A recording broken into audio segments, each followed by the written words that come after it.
Let's go! SNM Sportz, it's not what you think. SNM Sportz, it's not what you think. SNM Sportz, it's not what you think.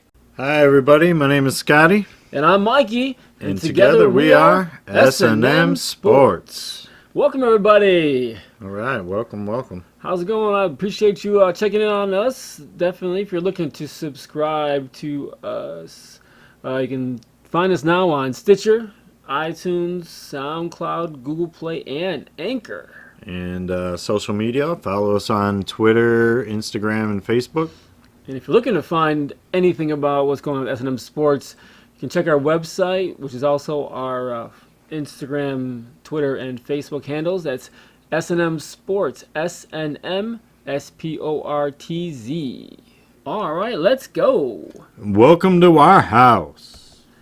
Now let's get on. Let's go to the SNM Sports League on ESPN. Man, so what a week. I can't believe what's going on in this league right now.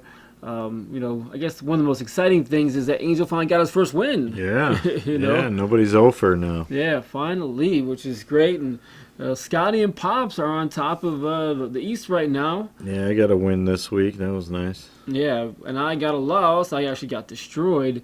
Unfortunately, I have the highest points scored in the league, but I have one of the highest points against. You definitely want to hit points for and be the highest there and right. Not be the highest on points against. Yeah, mine's basically even. Now I'm looking at it here. But is yet crazy. I'm 4-2. Yeah. You know, it's all that matters. Your players hit. Actually, I got more points against than for. Yeah, you do. That's two points against, and I'm 4-2. Generally, those teams aren't doing that well. So, but you know what? It's all about the luck of the schedule, I guess. That's right, and the moves that you make, those waiver wire pickups, man. All right, let's go on to the Family League over at Yahoo Sports. Yep. And man, this is crazy now. We've got a bit of a mix-up or mash-up where the top 6 teams are within one game of each other, Yeah. and only 4 teams make it in the playoffs. Yeah, it's a tight race here. I was excited that I took down Mr. Appropriate. He's number 1 in our league. Yeah, that was big. That was exciting. I kind of got a little, I guess I took our own advice and I went and picked up Baker Mayfield and I sat Phillip Rivers. Baker actually had 3 points less than Phillip Rivers. Thankfully, I won by 4, so it didn't bite me in the butt, but it could have, considering my opponent had both Gronk and Kareem Hunt. Ooh. Yeah, so it was a exciting game on Saturday night, but it was also scary as well. Right, nail biter. Yep. All right, so then let's go to... Let's get saucy. That's right. Who's got the hot sauce this week, and who's bringing the mild sauce? All right. Quarterback getting the hot sauce this week is Mitch Trubisky from the Chicago Bears. Mitch Magic. Yeah, playing New England's defense that, isn't such a good defense, and they might be playing and probably will be playing from behind. So I like him throwing, keeping that 300-yard streak. Keep it up this week. Hopefully he adds 4 or 5 touchdowns to that. But I like him this week. He's definitely the hot sauce this week at quarterback. And he could easily throw 4 or 5 touchdowns this week, and the Bears could lose this game. Definitely. And on to our mouse sauce for the quarterbacks, and that's Carson Wentz, man. He's got a lot of weapons over there. But he's going to face that Carolina defense. And right. I feel that the way that they've been playing, even though they did end up losing this week, I feel that Carson Wentz is not a good play for you this week by any means. Carolina is very tough on the defensive side. Yes, they are. Yeah, it's going to be a tough matchup for Carson this week. Yeah, so if you're looking for waiver wire pickups for this week on quarterback, Sam Darnold against Minnesota. Mm-hmm. Minnesota did have a good week on the defensive side. They did have an interception for a touchdown. They also recovered a fumble, had 4 sacks.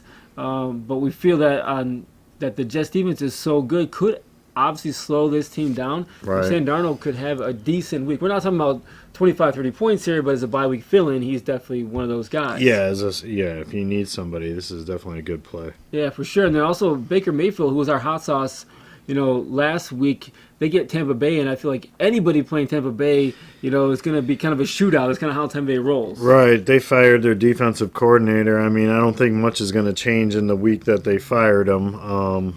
hopefully for them it does, but I don't think it's going to change that fast. And one of those other guys that's on the waiver wire, who you generally wouldn't pick up to be a starter, is C.J. Beathard. And they've got the Rams this week. And obviously, the Rams are a high-powered offense. Their defense is a good defense, but again, the Rams are going to be ahead this whole game. Yeah, they give up points too, surprisingly. They got a really good defense, but they give up points, and it's a division game. It's not like San Fran's not going to show up for this one. This one means a lot to them. Definitely, and really, we're not looking at the Monday night game as like the barometer, because the Green Bay's secondary just had holes everywhere, and Beathard picked them apart and made them look silly. Of course, Aaron Rodgers, just give him 41 seconds on the ball, he's going to go down and get you a field goal at least. So, but those were our waiver wire pickups for quarterback this week. All right, let's go to our hot sauce for the running back. All right, yeah, you gotta like LeSean McCoy against that Indy defense this week. He's definitely a high-powered back that's going to look good against that run defense. And they're really going to have to lean on him, with Josh Allen done for at least a few weeks now. Right, and it's not clear who's starting yet. At least when we're recording this, it's not clear. But either way, they're going to have to rely on McCoy this week for sure. It doesn't matter who's back there. McCoy's going to be the centerpiece of this offense. And Indy's run defense is actually not that good, so this is actually a really good play. So if you don't have him, he's not out there, but you're doing your DFS, definitely look at LeSean, because he's probably not going to be that expensive this week. Right. And off to our mild sauce this week, Lamar Miller playing Jacksonville is. I just think Jacksonville can't let it happen to him again. That defense is too good to look that bad. And Lamar Miller really hasn't showed up this year yet anyways. He's out touching blue, but not by much. Right. And I think that's why he's not the number one guy, because he doesn't have the yards per carry that you really would expect out of number one running back. I think they expected a lot. I think everybody did expect a lot more out of Lamar Miller, and he'd probably, if he would be playing a lot better, it would open up that passing game for Deshaun also. Yeah, which this looked okay, but they've gotten exposed last week, and on the fantasy side, Houston was kind of a mess, right, unfortunately. And then now they get Jacksonville, so we got to temper all those Houston players really in that sense, because this is really your number one defense out there behind the Bears, if not number two behind the Bears. I mean, same absolutely. difference. So yeah. So if you're looking for running backs to fill in this week, Peyton Barber from Tampa Bay is actually a really good play playing against Cleveland. Yeah, that's a real good play. Yeah, Cleveland's run defense is really good, but Peyton Barber's going to open up the passing game, hopefully by, stuffing it in there and giving Jameis a chance to throw it downfield to, Evans and Deshaun Jackson and Godwin. Yeah, Godwin too. I mean, he's got weapons. I mean, right. Their tight end. I mean, Brait, he's looking good now. Right. And Jameson likes to go to his tight ends. OJ back too. And OJ. So, this Tampa Bay could be back to their, where they were when Fitzmagic was in there. But Peyton Barber definitely is going to open it up. And really, he's running well now. Well, at least the last game and a half or so, he's been running well. And Tampa Bay could be up a lot here, where Peyton Barber could just get tons of yardage out of this one, right, which is definitely what you want when you're running backs, right? You want them to score a few times and get that garbage yardage, get at least 100. So. And Marlon Mack is back. He is, and he's still out there in a lot of waiver wire and a lot of different leagues. And I think playing against Buffalo is really a good choice, because Hines was kind of the surprise guy, right? But he's really now been relegated to that passing back, right? And Marlon Mack is getting those touches on the run side. Yeah, he's a goal line run, first, second down back, and Hines is now negated to the third down back. He was getting the rushing plays before, but Indy was always playing from behind and having to pass. But this is a good play, Marlon Mack. If you can pick him up, he needs to be owned in all leagues. Definitely. And then the last guy, which is everybody's been hot on this guy, kind of been calling the touchdown vulture, there in Atlanta. Right. But that's Ito Smith, and they got the Giants this week. So Monday night. Yeah. yeah, it's going to be a big game, and that's one thing with Atlanta is, or really with the Giants. The Giants are not looking good at all. They're a No. mess. I mean, the coach is, talking, saying that, OBJ should shut his mouth and play some more. I mean, I'm obviously quoting or misquoting him. Right. But that's basically what he's saying is, talk less, play more is what he said, I believe. And you know what? It's not just about OBJ. I mean, Eli Manning's not living up to what he should be doing. The only bright spot is Quinn Barkley. And Atlanta likes to throw the ball, and Ito Smith can catch it and run it. So really, if he's out there, you want to pick him up because he's definitely a strong number 2 that can see a lot of touches. Yep, absolutely. All right, so let's go on to our hot sauce for the wide receivers. We like Stefon Diggs this week. Minnesota's at the Jets, and Jets got a really good defense. We think they might shut down Thielen, get Diggs the open looks, get the one-on-one coverage, and Diggs will take advantage of you if you leave him one-on-one. Yeah, definitely. The Jets have a really good defense where I think they're going to focus on that guy, and this would be the guy to pick up this week. Or again, the DFS side to put your money where our mouth is. Yep. And then on to our mild sauce for wide receivers, and that's, Mr. I haven't caught a touchdown in I don't know how many weeks, Julio Jones. Me and Julio out of the end zone. Yeah, it's crazy. We've got everybody else we've talked about so far in the Atlanta offense as being a hot sauce. Right. Ito, Ridley, Tevin, Ridley, Sanu, Hooper, like really pretty much Matt Ryan obviously too, right? Yeah. Everybody but Julio's been on the hot sauce, and he's just not doing it this year. He's getting a ton of targets, and he's making a lot of catches. He's just not getting the touchdowns. So if you need a guy, to sub in or looking for one of those guys to pick up a DFS, it's going to be low money right now. Our first waiver wire look is Taylor Gabriel for the Bears against New England. Yeah, Mr. 100 yards these past couple weeks, and he's doing it on 4 or 5 catches. Also getting a touchdown with two games ago. He had 2 touchdowns. I think last game he got a touchdown too. Also, so I mean, he's an easy no-brainer pickup this week playing in New England. Yeah, he'll get a lot of looks this week because they're going to be behind. Mm-hmm. The next guy is one that Scottie talked about a few weeks ago and mentioned as being a great bye-week fill-in is Christian Kirk for Arizona. Really like him. Yeah, he seems to be Rosen's favorite target. They're both rookies. I don't know if they're roommates or something, but he's definitely on his speed dial at the number 1 spot. Yeah, that's for sure. And Fitzgerald has been an afterthought in this offense. Yeah. Kirk is definitely getting way more looks, and disproportionately to everybody else. Yeah. So if there's anybody on the Arizona team that's not David Johnson that you want to look at, right, this is the only other guy, and it's Christian Kirk. So true. Yeah, and then obviously the hot man from last week, and really, Scott even mentioned it. Couple weeks. For the last few weeks, he's gotten touchdowns. Not every, but I think he scored in 4 of the last 5 weeks. He had multiple touchdowns this past week against the Bears, and that's Albert Wilson. Yeah, he. It didn't even matter who was. Osweiler came in there, and he was his favorite target too. Tannehill, I think, hopefully will be back for Miami. If not, Osweiler knows who Albert Wilson is. Yeah, and his yards after the catch were pretty much half of his yards. I mean, he's got speed. He makes moves once he has the ball. Right. He gets in open spaces so we can have that potential. And so it's another guy that he's out there. I guarantee he's out there in 90% of those leagues. Pick him up and play him this week in your DFS because he's going to score points. Exactly. Because Detroit's going to score. So it's a really good matchup on that sense. It's going to be most likely another game like it was with the Bears and Miami.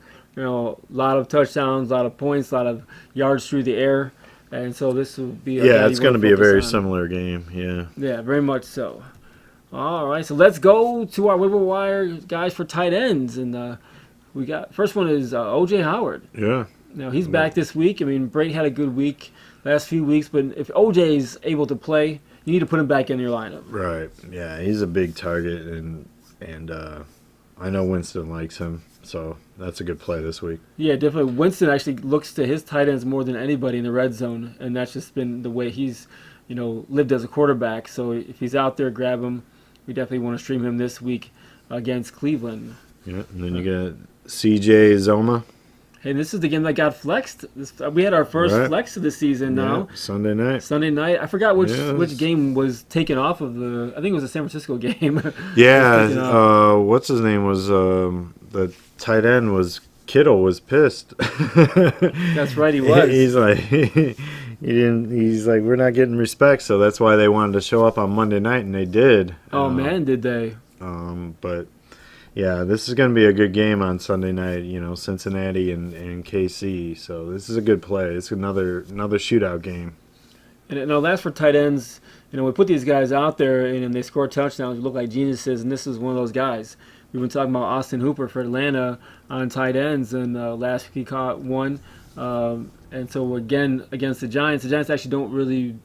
They give a lot of fantasy points to tight ends. Mm-hmm. So this is really a good look if he's out there. You need to stream. If you have Greg Olsen, he's not quite healthy yet, or it's definitely an option for you on the DFS side as well. Right. And defense-wise, we like Buffalo or Indy, to be honest. Yeah.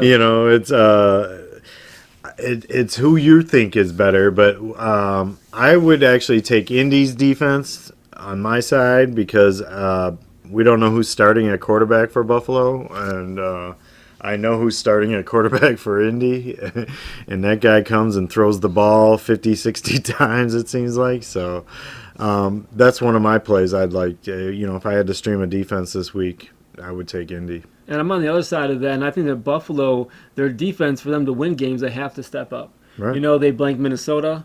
They played Green Bay really well. They actually have had a lot of good games from a defensive standpoint. And defense knows going in they've got to play well if they want to contend in this division.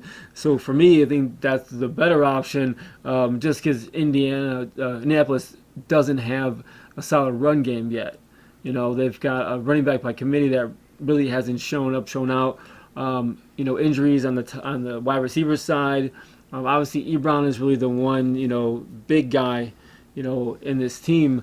But I feel like Buffalo was the choice of the two. Either one's a good play. It's funny. Then our next one is Arizona versus Denver. I know you're kind of wondering, well, Arizona's a horrible team, but Denver's actually not that good of a team either. Right. And Arizona's defense is actually a top 15 defense when it comes to fantasy. So if you need to stream this week because your team is on a bye, Arizona is actually one of those sneaky plays, especially against Case Keenum, who does throw interceptions. And it's a Thursday night game. Usually tend to be lower scoring, but we'll see. We'll see how that plays out. But yeah, that's a good play. Yeah, and then the last one is Dallas versus Washington. And this one, I think we're kind of going off of last week. We tend not to put people on here that have only had one good week. But I think Dallas played so well last week and that Washington is really not that good of a team that we feel that Dallas could be one of those, they're actually a top 20 defense in fantasy. So it's one of those guys or teams that if you need to stream, might want to look to these guys to grab them if you don't have any other options. Yeah, I think this will be a low-scoring game anyways. I mean, it's a division battle, division rivals, and I don't see that game being a shootout. Yeah, I think it's Elliott versus Peterson. Right. I think that's really where this game comes down to, for sure. Although, Dak had a bunch of yards. I think he had 74 yards on the ground last week, so he's kind of gotten back to his form. We'll see if he keeps it up. But if he does, then Dallas' defense is actually a really good play in that sense. Mm-hmm. All right, so let's go to Pigskin Pick. All right. So there are only two games that really stood out for us this week, and that was the Chicago-Miami game as far as picking the correct picks and being on the right side of it. And Tulani and his dad, Michael, picked that Miami over Chicago. Yeah. Obviously, it's the family league where majority of us are Bears fans. So and we think sometimes that these Dallas fans are out there picking against the Bears just because they can. But in this week, it actually worked in their favor. Yeah, it did. It worked out. They know we're picking the Bears no matter what. And so they had to be a little bit strategic and know that we're doing that and roll the dice and hope that the Dolphins won. And unfortunately, they won this week. Yep, and that was really the pick that set aside Tulani from Scottie, Pops, and Jesse. And Pops, man, he was the only one to pick that Washington win over Carolina. Yeah, that was big. That was a huge win for him down the stretch. And the only other notable one, speaking of picks all by themselves, is Jesse Cooper. He picked San Francisco over Green Bay, and man, up until the last 2 minutes, it looked like this might have happened. I thought it would have happened too. Yeah, and funny enough, if San Francisco won that game, Jesse would have won the week. Yeah. But instead, Tulani gets his second win of the year, comes out on top.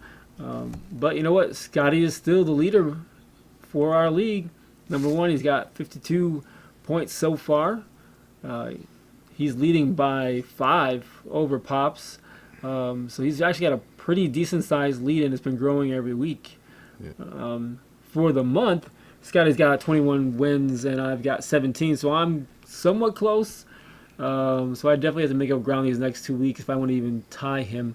And all of my picks opposite of him have to cash in. But I figure if I do that, I can win a week too. So it's kind of a double thing. I need to do that if I want to make any kind of move, because overall I'm 11 points behind in the league since we dropped the lowest score. Right. Yeah, I've been on fire. I don't even know what's going on, but man, knock on wood. 99.2 percentile. Scotty has climbed again in the overall Pigskin Pick'em world on ESPN. Yeah, I'm in the top 4,100, somewhere in that range. Man, out of everybody. 10 to 9 to 7, now 4,100. I mean, those are huge jumps. Yeah. And it's obviously showing, in our league and as well. I would love to see Scotty get within, in the hundreds. Right. I think that would be ideal by the end. And the way he's going, he could easily end up in the hundreds by the time we get to week 17 if he keeps climbing, especially in these bye weeks where wins are so crucial in the bye weeks. Yeah, and it gets tougher. The teams, show up. That's why they play the game. San Fran almost won that one. Jacksonville lost to Dallas. I mean, there's the Bears lost to Miami. I mean, there's definitely some games that were hard to call. KC Chiefs game, that had to be a 50-50 split by everybody. Which it was in our league. There was, there's tough games, out there, and that's why they play them still. All right, so let's go to our picks for this coming week. And so for the picks that Sky and I are in agreement on, we both picked Denver over Arizona, the Chargers. Oh, I still can't get over that it's the Los Angeles Chargers. I keep wanting to say San Diego. But it's the Los Angeles Chargers over Tennessee. Yeah. We're both picking Chicago over New England. More with our heart than anything. And then we got Tampa Bay over Cleveland. Right. And then Minnesota over the Jets we like, and Philly over Carolina. We like the Saints over Baltimore. We both like the Redskins beating the Cowboys this week. Yeah, and also we think that the Rams are going to go undefeated. San Francisco did play well last week, but they're going to run into this Rams team that we don't feel can be stopped until week 14. Mm-hmm. And then obviously the game that was flex. We both picking Kansas City over Cincinnati. Yeah, they're going to bounce back. Yeah, definitely. And then obviously the Monday night game. Atlanta. Yeah, that's kind of an easy one, but nothing's easy. Right. But right now it's looking really easy. Yes. All right, but on to the games that kind of deferred, and that was the Buffalo-Indianapolis game. Yeah, I like Indy in this one. I know this is one where we disagreed about the defense. I just don't like a second, third string quarterback. I mean, granted, Rosen didn't start, sorry, it wasn't Rosen. The other Josh. There's like 18 Joshes. Josh Allen. Josh Allen. Go back to. I know Josh Allen didn't start the season as a quarterback, but he's their guy, and that's why they drafted him. And now they're going to their second, third string guy, and LeSean McCoy is not going to beat the Colts by himself. See, that's actually the why I think Buffalo's going to win. I think Buffalo's defense is going to come up strong, and LeSean's going to run all day and just be that guy for them that they truly need him to be, and he can be going forward, and so that's why I'm going with Buffalo. All right. And then next one we disagreed about is we got the Lions at the Dolphins, and I like the Dolphins. I mean, they can beat my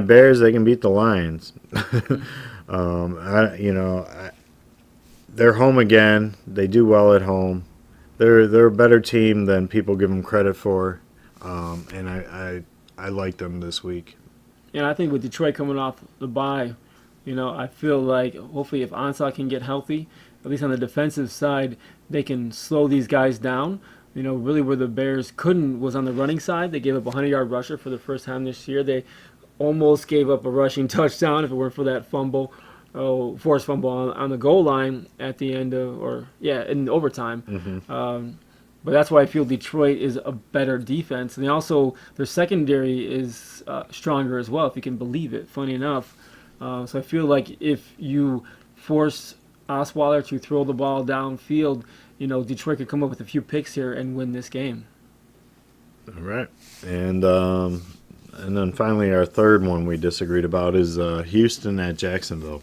Yeah, see, I got Jacksonville bouncing back, playing well. I just don't think that Houston is that good of a ball team anymore. I mean, fantasy-wise, yeah, definitely you've got guys you want to start every week because they're going to put up points.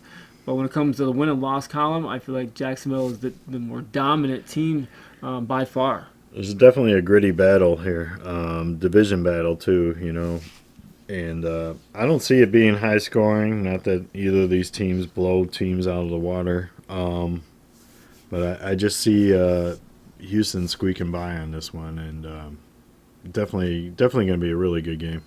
Yeah, could come down to that kicker. Right. All right, so let's go around the world in sports. All right. So first off, let's go to around the world in baseball. Yes, sir. Oh, man. So Playoffs. So Boston and Houston are playing right now, so no idea how Game 3 is going to end up. But also on the National League side, the Dodgers and Brewers have just started not so long ago as well. Right. So as of recording this, as of this morning, Wednesday morning, the Dodgers are down 1-2, and then Boston and Houston are tied 1-1. Yeah. So the Dodgers have a bit of an issue, in the clubhouse right now. Enrique Hernandez, or Kiki, will you love me? Yeah. Was out there on Sports Talk Radio yesterday morning complaining about there's no energy from the fans and whatnot, and they're booing Grandal's, obviously not having a very good series. Obviously later on came back and apologized, but it's never a good look when you're, calling out your fans that have been loyal to you all year long. I said one of them, I think they have the highest attendance rate in the entire league, which is surprising for LA to have beat attendance records by any means. Any LA I think team. they go by just sales. Yeah, I know, right? Not actual attendance. Actually hits the turnstile, exactly. And so that could be an issue, or this team could rally around each other and play great baseball and get back to being 2-2. Yeah, he called out his team. He said his team, came out flat. Also, he said it was all the way around. He said it didn't feel like playoff baseball. Coming from the fans, coming from his team, like everybody, it didn't feel like a home playoff game for him. So. Hopefully that turns them around. Any little kick in the butt can always help. Yeah, and it could take something like that to get you on a run and start playing hot again. But unfortunately, the Brewers, watching some of all three of those games, and the Brewers look good, man. It's going to be a fight. I hope it goes to Game 7 just to be exciting, as a fan. And I can see it easily could be that if the Dodgers get their act together. But if not, this could end up being a, 1-4 series. Boston, Houston, that's going to be a dogfight. I think that definitely is going to go to at least Game 6, if not Game 7. I mean, that's going to be a fight to the end. They should do a best of 100. All right, do they got the time for that? Yeah, just. All right, so let's go around the world in the NHL. All right, so on to the Atlantic and the Metropolitan Division. So far there's really no surprises, as far as who's on top. The Toronto Maple Leafs is definitely that team that's standing out in the Atlantic Division, but I think the one that surprised me on this whole side is Carolina Hurricanes. They've only got one loss so far. They're on the top with 9 points, and I didn't see Carolina coming from a mile away. Yeah. That's one of those teams that could be like the Oakland A's of baseball this year that just play good hockey and get in there. Obviously, it's early. Yeah. But it's just surprising that they're doing so well so soon. It helps. You get a good jump like that. It can spark your team. Definitely. I mean, and then other side of that, Tampa Bay's not playing very well right now, which isn't good. And the Rangers are on the bottom, which They were a playoff team consistently for years, but I think the last year and the beginning of this year, they kind of looked like they did for a decade, which is unfortunate for that fan base. All right, so on to the Western Conference. One of the notable things for Chicago in their first 5 games, all 5 games went to overtime, so they've yet to record a loss. Funny enough. Yeah, that's crazy, right? Yeah, which is nuts. So it's great to not have lost the game yet. I think the most exciting thing with the Blackhawks is how quickly Taves and Kane are getting off.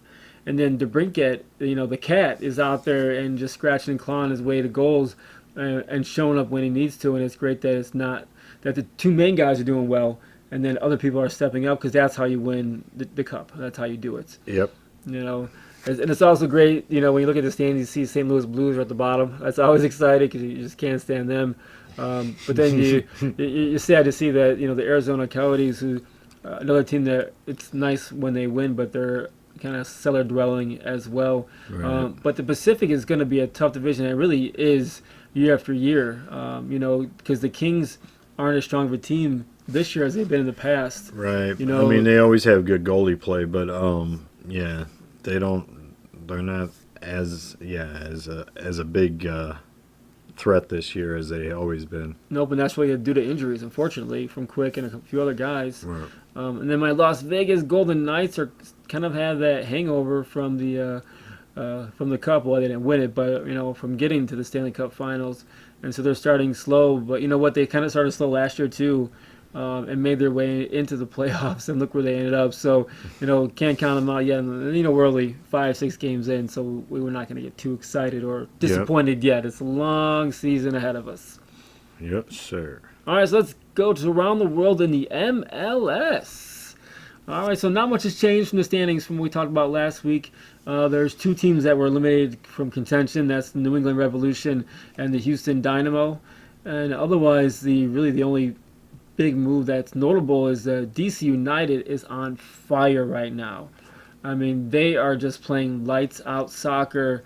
They moved up 1 spot, so they're above the line right now where it stands, which is great for them. And so I can't wait for October 28th, because that day of soccer is going to be probably more exciting than football. If that's possible. But in this case, football is going to be more exciting than football on that day. I really feel that way. So Scottie, your Seattle Sounders. So Scottie, your Seattle Sounders, they're sticking in right there. They're holding on tightly to that 5th spot. We're looking at that Real Salt Lake and the Galaxy fight for that last one, and that really is going to be a fight to the end. Yeah, they got that extra game to play too. So hopefully that extra game puts them in as the number 5 team there. Yeah, because them and DC United are the only teams that have 3 games left to go in the last 2.5 weeks of play. So that could bode well for them, or it could be, Right, yeah. Hopefully not. Yeah, but, definitely. Yeah. So, but hey, it's always fun when, any league goes down to the final weeks. Oh, absolutely. That's so exciting. Good. Definitely. All right, so let's go to around the world in the NBA. All right. Oh, man, so the NBA started last night, so the games are, Yeah. Boston and the 76ers are playing right Philly, now. yeah. Golden State is going to play OKC. Unfortunately, Westbrook's not going to play in that game, so that kind of put a little bit of a damper on that game, because I was going to see the best play the best in that Right. sense. But as far as the rankings for this year, so the top 5, really not too many surprises. Golden State's number 1, Boston's 2, Toronto's 3, Houston's 4, and Utah's 5. Yeah, and then we got the Sixers at 6, Oklahoma City at 7, Lakers at 8, Milwaukee at 9, and Denver at 10. I think that one of the most notable out of all this really is the Kawhi effect in Toronto being number 3. I feel like his presence on that team is really putting a lot of high expectations around them this year. And not that they weren't easy at top 5. We kind of talked about them in the last season too, is that they could be a really good team. That was before Kawhi got there. But I think that this is a direct reflection. And obviously this is just rankings and nothing else. They got a new coach, everybody's got to mesh with Kawhi, and it's hard to just throw him in at number 3. I mean, shoot, LeBron James went to the Lakers. They don't have him as number 1, Yep. But yet that guy goes to the finals for the past 8 years. What did Kawhi do? He sat out. Yeah, he said he wasn't injured, but we'll see. We'll see what I'm not the one that said he's number 3, but he could be. He could prove everybody right or wrong. Yeah, exactly, and then that's why they play the game. Yep, absolutely. And as far as the rest of the rankings, I think there's only 2 teams that I want to talk about. The first one is the Miami Heat, and they're ranked 13 right now. And I really feel like that's the Dwayne Wade effect. Going back to Miami could be his, final season like, Kobe did. And hopefully, and if it is his final season, I hope he does what Kobe did and say, this is it for me.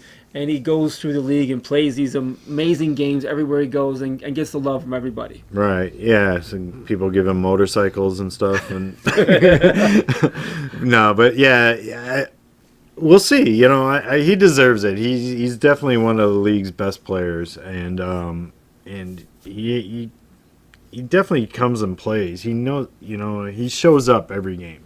Yeah, definitely, and he's an great ambassador for this league. He's also a Chicago Bears fan, so we gotta love him for that. Yep. He showed up in Miami, donning his Chicago gear, which we always appreciate that. Yes, sir. This past weekend. Then the other team that's most notable as far as their ranking, which is not a surprise.